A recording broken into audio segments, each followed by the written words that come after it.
Good morning students. आज जैसा कि पहले से ही ये फिक्स था, कुछ हम लोगों को करना है। आज मैंने अपना एक प्लान बनाया कि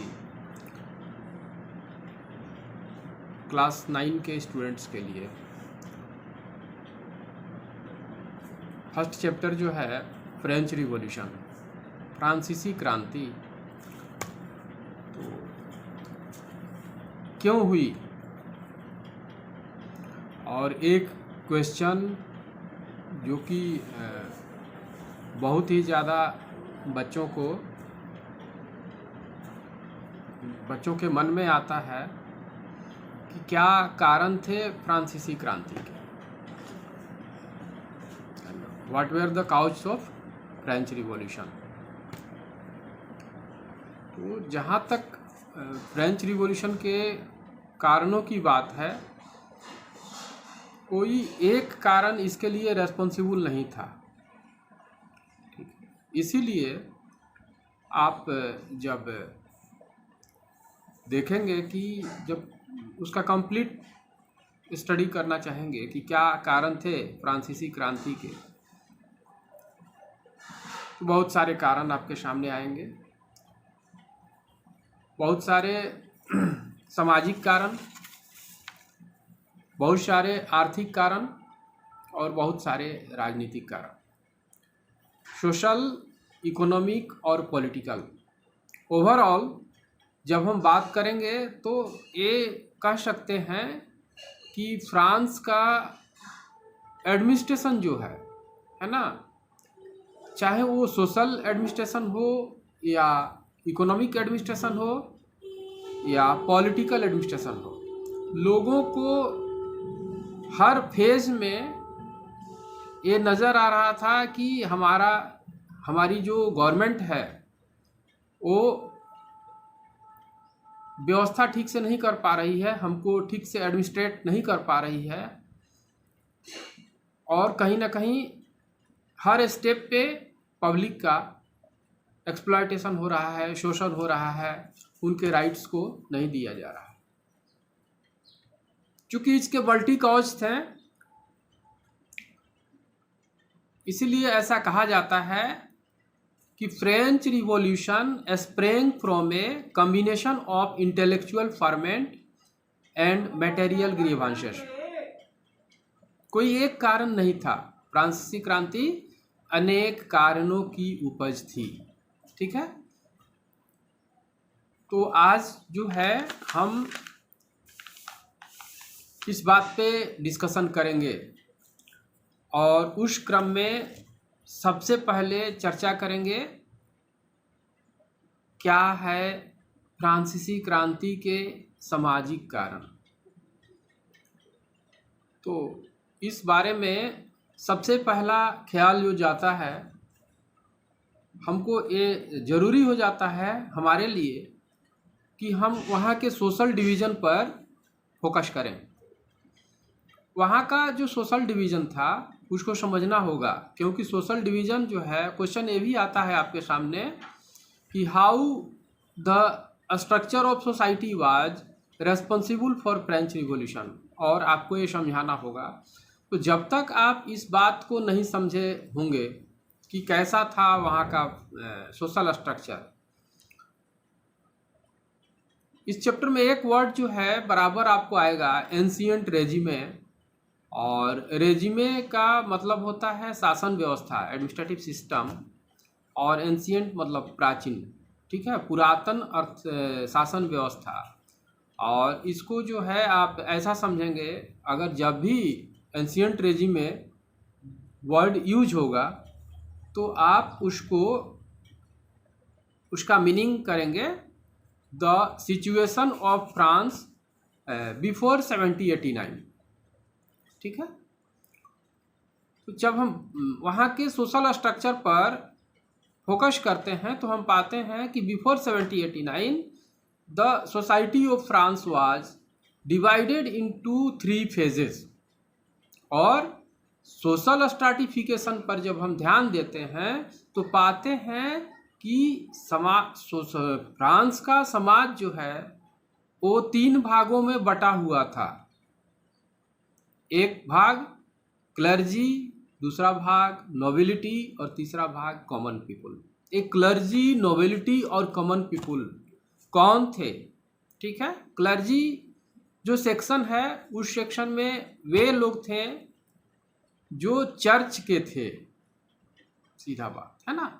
क्लर्जी मतलब church and persons related to church. दूसरा भाग nobility. Nobility means nobles of France and persons related to court, वहाँ के राज दरबार से संबंधित कुछ लोग। और तीसरा पार्ट कॉमन पीपुल, यानी क्लर्जी और नोबिलिटी को छोड़कर बाकी सारे लोग वहाँ कॉमन पीपुल थे। कॉमन पीपुल में बहुत सारे लोग थे, वहाँ के छोटे बिजनेसमैन, वहाँ के आर्टिसंस, वहाँ के जो लेबर ग्रेड के लोग थे या छोटा मोटा व्यवसाय करने वाले लोग थे। तो देखिए, अब हम जब 3 बात कर चुके हैं, 3 सेक्शन में सोसाइटी डिवाइड था, तो नॉर्मल बात है कि सोसाइटी डिवाइडेड था तो फिर रिवॉल्यूशन क्यों हुआ? तो रिवॉल्यूशन का कारण ये था कि जो क्लर्जी क्लास है, क्लर्जी क्लास के पास, क्लर्जी क्लास की जनसंख्या जो है, पॉपुलेशन जो है, वो बहुत ज़्यादा नहीं था। ठीक है, नोबिलिटी क्लास का पॉपुलेशन भी ज़्यादा नहीं था, बट पूरे समाज का, फ्रांसीसी समाज की जो पूरी संपत्ति थी वो 90% जो है वो क्लर्जी और नोबिलिटी क्लास के पास थी, और 10% जो संपत्ति या प्रॉपर्टी जो है वो 10% या जिसको लेस प्रॉपर्टी कॉमन पीपुल के पास थी। अब यहाँ सबसे बड़ा जो है दिक्कतें था कि क्लर्जी और नोबिलिटी क्लास के जो लोग थे वे किसी तरह का टैक्स पेड नहीं करते थे, और टोटल प्रॉपर्टी जो है, मैक्सिमम प्रॉपर्टी जो है उनके पास था। और जिस कॉमन पीपुल के पास प्रॉपर्टी के नाम पर कुछ भी नहीं था, और common people, maximum common people जो हैं वे क्लर्जी या नोबिलिटी के यहाँ जा कर के काम करते थे, मेहनत मजदूरी किया करते थे, उनको जो है टैक्स पेड करना पड़ता था। ठीक है, मतलब clergy and nobility were exempted from paying any type of taxes and common people had to pay every type of taxes. That was the main social cause of discontentment in the people. लोग परेशान थे, और जिसके पास कुछ नहीं था वो tax देता था, जिसके पास सब कुछ था वो विलासिता का जिंदगी जीता था। That means social structure, social system इस ढंग से सेटल हो चुका था कि मैक्सिमम लोग जो हैं त्रस्त आ गए थे। ठीक है, एक कारण बना फ्रेंच रिवॉल्यूशन का। सोशल कॉज में इसकी चर्चा हम कर सकते हैं। अब बात आती है इकोनॉमिक कॉज की। ठीक है, इकोनॉमिक कॉज पर जब हम बात करते हैं तो पहला बात होता है कि वहाँ के जो क्लर्जी और नोबिलिटी क्लास के लोग थे वे एक एक्स्ट्रा वेगेंस लाइफ इंजॉय कर रहे थे, एक्स्ट्रा वेगेंट थे। ठीक है, एक्स्ट्रा वेगेंट कहने का मीन्स वे अति विलासितापूर्ण जिंदगी जी रहे थे, है ना। और उनकी विलासिता पर जो खर्च हो रहा था, उनके एक्स्ट्रा वैगेंसी पर जो एक्सपेंशन हो रहा था, वो कहाँ से आ रहा था? उसका सोर्स जो कॉमन पीपुल जो हैं, जो टैक्स पेड करते थे, वहाँ से होता था। टैक्स सिस्टम अनफेयर था, टैक्स सिस्टम का जो डिस्ट्रीब्यूशन था अनफेयर था, सरासर बेईमानी थी, ठीक है, असमान था, एकदम अनइक्वल था। टैक्स कलेक्शन का जो सिस्टम था दैट वाज वेरी पुअर।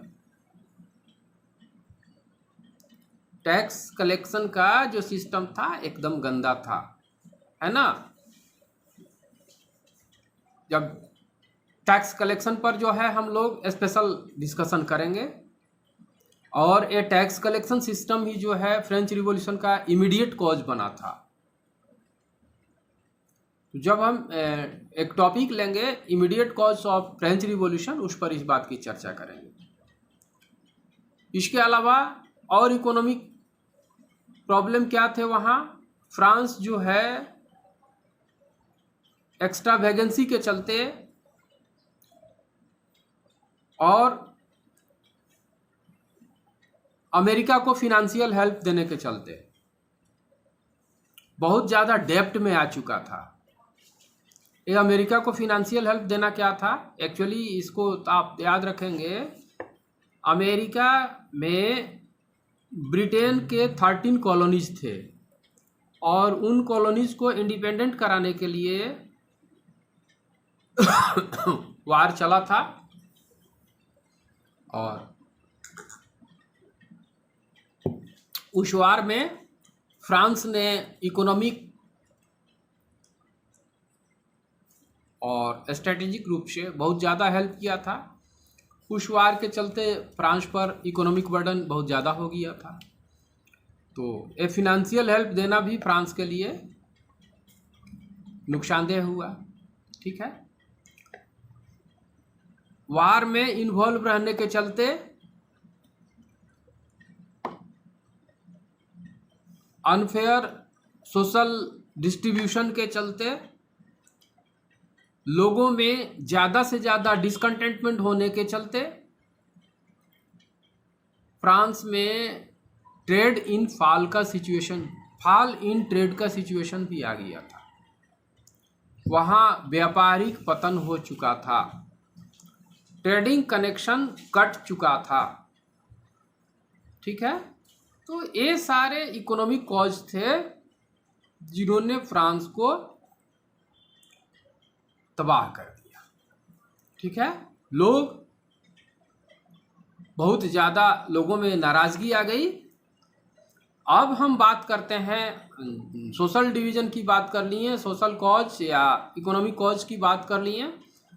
तो फ्रांस का जो पॉलिटिकल एडमिनिस्ट्रेशन सिस्टम था, फ्रांस में जो राजकाज चलाने के तरीके थे वे भी कुछ अच्छे नहीं थे, है ना, क्योंकि हर कॉज जो है एक दूसरे से रिलेटेड है ना।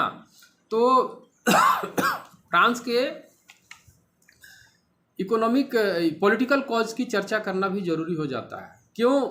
क्या थी वहाँ की राजनीतिक व्यवस्था, ठीक है। जितने भी रूलर्स थे आर्बिट्ररी थे, है ना, तानाशाही रवैया अपना करके रखे हुए थे बिफोर 1789, ठीक है। और वहाँ के एडमिनिस्ट्रेटिव सिस्टम में जितने भी रूलर्स हुए या एडमिनिस्ट्रेटिव सिस्टम को कंडक्ट करने वाले जितने भी वहाँ के लोग थे, उनमें करप्शन बहुत ज़्यादा आ चुका था, क्योंकि हर कोई जो है एक्स्ट्रा वेगेंट लाइफ एंजॉय कर रहा था, और उस एक्स्ट्रा वैकेंसी के लिए कहीं ना कहीं आपको जो है करप्शन में इन्वॉल्व होना पड़ता है ना। तो वे करप्शन में इन्वॉल्व हो चुके थे, और उनकी एडमिनिस्ट्रेटिव कैपेसिटी जो है इनएफिशिएंट थी, अक्षम थे राज चलाने में, है ना, अक्षम थे गवर्नमेंट के कामों को चलाने में। इसके अलावा उन लोगों ने सेंट्रलाइजेशन ऑफ पावर किया हुआ था। पावर जो है सेंट्रलाइज हो चुका था in the hands of Louis 16 कहें या in the hands of ruler. तो पावर के सेंट्रलाइजेशन के चलते जो पावर जिसके हैंड में मैक्सिमम वेस्टेड था, ठीक है, वो उसका जो है गलत यूज कर रहा था। कोई यूनिफॉर्म सिस्टम नहीं था, लॉ एंड ऑर्डर का कोई यूनिफॉर्म सिस्टम नहीं था, एक समान कानून व्यवस्था नहीं थी, लोग तबाह थे। ठीक है, आर्मी में डिसकंटेंटमेंट था। ठीक है, सेना असंतुष्ट थी। क्यों सेना असंतुष्ट थी? कॉमन पीपुल से लोगों की सेना में बहाली कर ली जाती थी। ठीक है, सेना के लोगों को actual wage, actual fooding system, actual lodging system, ठीक है, sufficient lodging system, sufficient fooding system, sufficient कुछ भी नहीं मिलता था, बट उनको वार में इन्वॉल्व रहना पड़ता था। आर्मी के लोगों को अपने लोगों के ऊपर ही एक्सप्लॉयटेशन करना पड़ता था, इससे उनमें डिसकंटेंटमेंट था, असंतोष था। ठीक है, इसके अलावा जो वहाँ का पॉलिटिकल हेड यानी किंग लुई 16, उसका कैरेक्टर जो है वो बहुत ज़्यादा विलासी कैरेक्टर का था। दूसरी तरफ उसकी क्वीन मैरी एंटोनेट जो थी, वो भी ज़्यादा से ज़्यादा शोषण के कामों में राजा का साथ दिया करती थी। ठीक है, कुल मिलाकर के वहाँ का एडमिनिस्ट्रेटिव सिस्टम भी जो है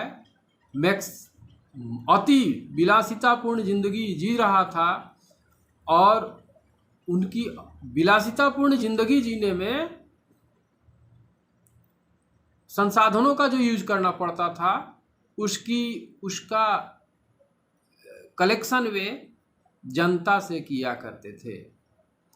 और कुल अंततः हम जो है एज ए कंक्लूजन ये कह सकते हैं कि फ्रांस की क्रांति में वहाँ के असमान राजनीतिक व्यवस्था, वहाँ के असमान अर्थव्यवस्था और वहाँ के दोषपूर्ण राजनीतिक व्यवस्था, इन सब का योगदान था। लोग नाराज हुए और क्रांति हुई। तो इसलिए एक लाइन में हम ये कह सकते हैं कि French revolution sprang from a combination of intellectual ferment and material grievances.